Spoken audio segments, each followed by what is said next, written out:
The oldest and strongest emotion of mankind is fear.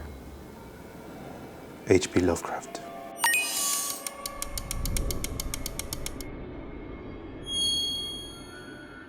Myths are the substance of our most primal dreams. It must then stand true that the same applies for nightmares. Our folk horror short film Nakaq draws from a Peruvian myth, a Peruvian nightmare. The myth of the Nakaq, also called in other regions the Pishtaco or the Cariciri, meaning in all cases the butcher, to slaughter, to sacrifice. Latin America is, in my opinion, an intrinsically magical place. It is no coincidence that the literary genre of magical realism was born there. When you go there, every house feels haunted. Every corner feels like it holds a mystery. Every mountain can be the ancient tombs or ruins of an all long forgotten civilization. When you grow up in a place like that, those stories shape you. You learn from them. I remember vividly reading when I was a kid, picking up books about the myths, the stories, the legends of Chimbote, my hometown, of Ancash, my home region, or just Peru in general. And there was one myth there that really struck a chord with me. Stories of the Pishtaco, of the Nakaq, the slaughter of the Andes, are very common in Peru. I remember reading these stories, presented always as if they had a grain of truth, which seriously affected my still forming brain. Stories about this person, or demon, or monster in human form that preyed upon the travelers in the Andean mountains, killed them, slit their throats, dragged their bodies to their caves, where they would extract their flesh to eat them, cook it, as if it was pork or beef, and they would hang their bodies on top of candles to let the heat of them melt the fat out of their bodies, collect that fat, and either sell them in black markets or use it for their own occult rituals. Peru is an intrinsically magical place. Every ghost witnessing story feels more real, and to this day, I am still fascinated by them. I wanted to share my own vision of them.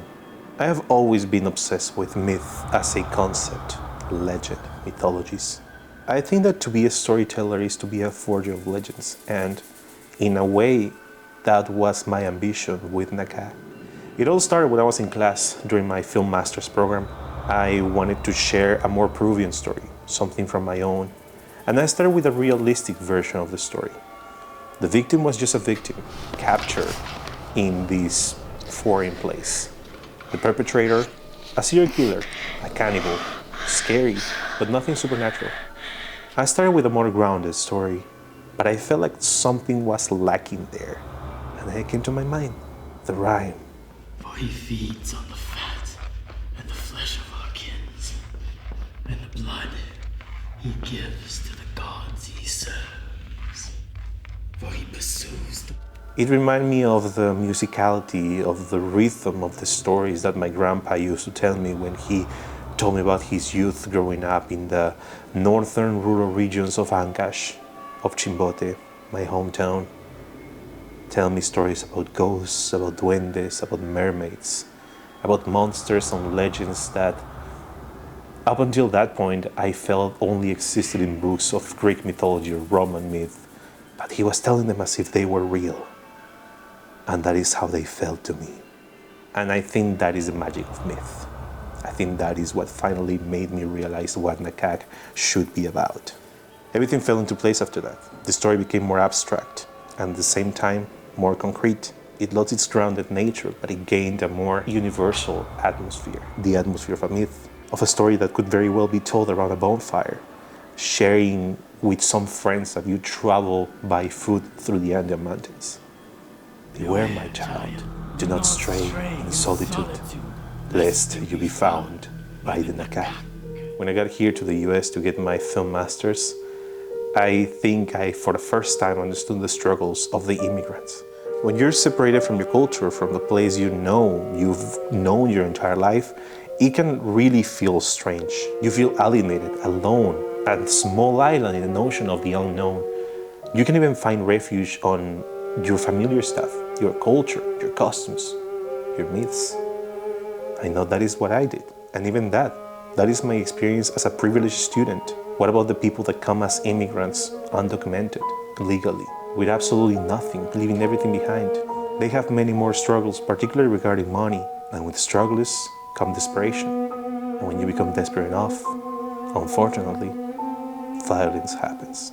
I conceived the cautionary tale that is at the heart of this short film as the story of an immigrant that gets pushed to desperation because of the struggles that he finds in a place that is not his own, commits a terrible mistake, and gets punished by it, by his own culture, his own subconscious, his own cultural subconscious, if you want, or the literal manifestation of it. The Nakaq is a cannibalistic demon. And what is the unending cycle of violence and guilt?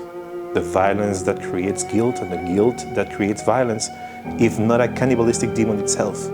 Everyone can make mistakes, but there are some mistakes, those born of anger, of resentment, of despair, that can and do have very dire consequences. The Andean cultures that birthed the myth of Nakaq believe that time was not linear, but cyclical. What will happen has already come to pass. If that is true, then maybe we are already victims of an implacable, insatiable Nakaq, born as we are to die and to live carrying the toll of our actions over ourselves. And perhaps, for some, like the victim of our myth, maybe a little bit too much to pay. So like and subscribe, lest you be found by the Nakaq.